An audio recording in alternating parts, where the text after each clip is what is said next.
So Snowden expertly dodged comments specifically about Trump. But what do you make, Jamil, about the prospect of an NSA, a national security agency, that Donald Trump has the keys to? What does it mean for privacy? What does it mean for security?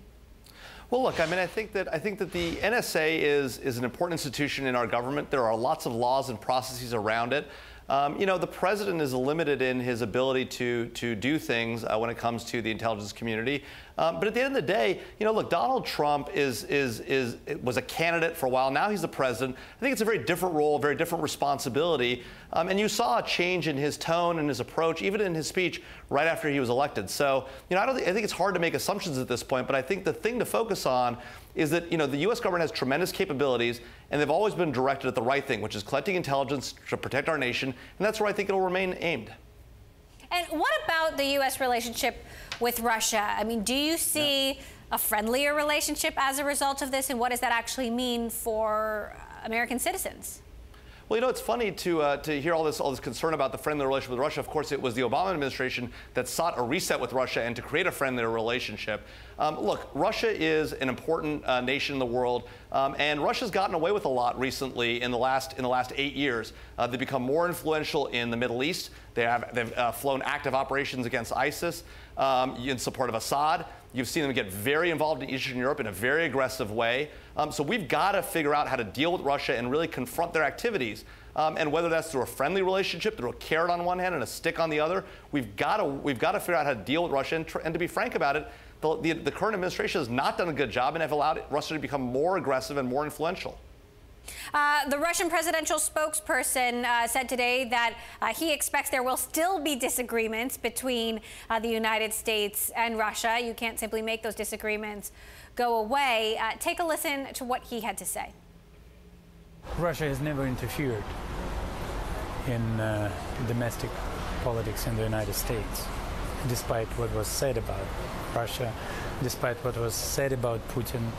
Official Moscow, President Putin, has never interfered, has never indicated his favorite candidate. Responding there to reports that Russia was behind hacks of the U.S. election. Also, one of Russia's top diplomats today suggested that there were contacts between Russia and Trump's entourage, which the Trump camp has vehemently denied. You know, what do you make of this back and forth? Yeah. Well, look, I mean, you know, you notice the Russian individual statements were very careful. He said official Russia has involved. Well, of course, we know that in Russia, there is no really difference between official Russia and unofficial Russia. Russia oftentimes, particularly in cyberspace, uses third-party proxies to conduct their activities.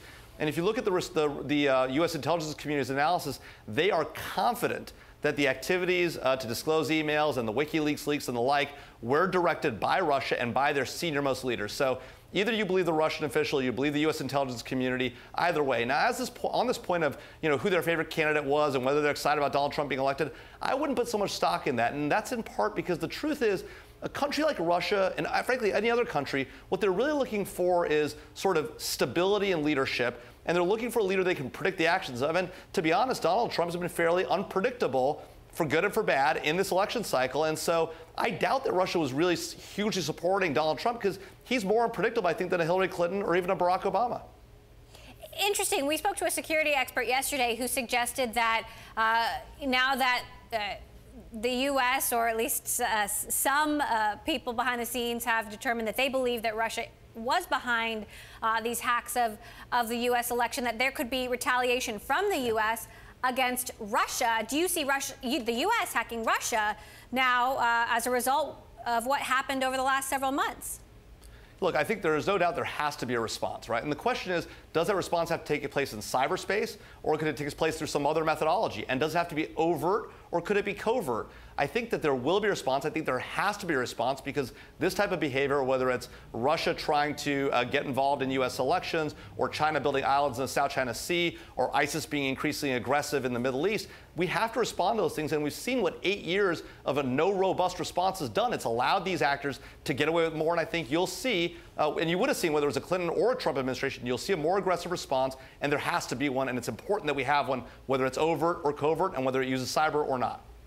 What about when it comes to surveillance? Trump didn't hold back criticizing Apple when they wouldn't or said that they couldn't unlock the phone of the San Bernardino shooter, a terrorist, essentially. That said, we've seen some changes in U.S. surveillance programs as a result of Edward Snowden's revelations. Do you see Trump rolling back some of the changes that have happened so far, or changing the status quo when it comes to the existing surveillance of American citizens? Yeah, look, I don't know what the Trump administration plans, but what I can tell you is there are certain things that we have done voluntarily to weaken our surveillance capabilities, like instituting PPD 28, which the administration put in place, which really has provided, U.S.-like, American-like protections to foreigners located overseas. Doesn't make a lot of sense in a world that's becoming increasingly dangerous. And so I think you will see an effort by Republicans in Congress and by the administration to consider how we ought to address our surveillance laws at a time of increasing national threat. Part of that also involves reauthorizing the 702 program, which both the Obama and Bush administrations have said was one of our most effective surveillance methods. And so I think you will see an effort to ensure that we have strong surveillance, but not because it's Donald Trump, but because it's the right thing for our national security.